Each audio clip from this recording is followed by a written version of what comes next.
এই যে এগুলো সালমনে আভোকাডো, উরামাকি সালমনে আভোকাডো।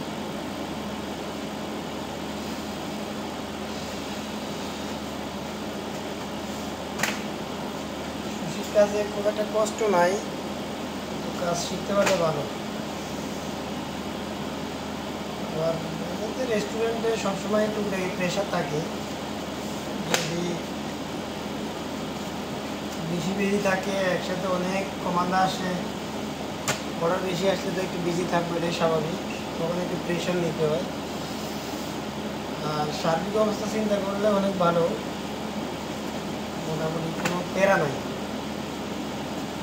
যখন যে কদিন বিজি হয় তখন দেখা গেছে আগে থেকেই বেশি করে প্রিপেয়ার করে রাখলে তখন একটু ইজি, সমস্যা হয় না, মোটামুটি সব কিছু ম্যানেজ করে নেওয়া যায়। সালমনে আভোকাডো,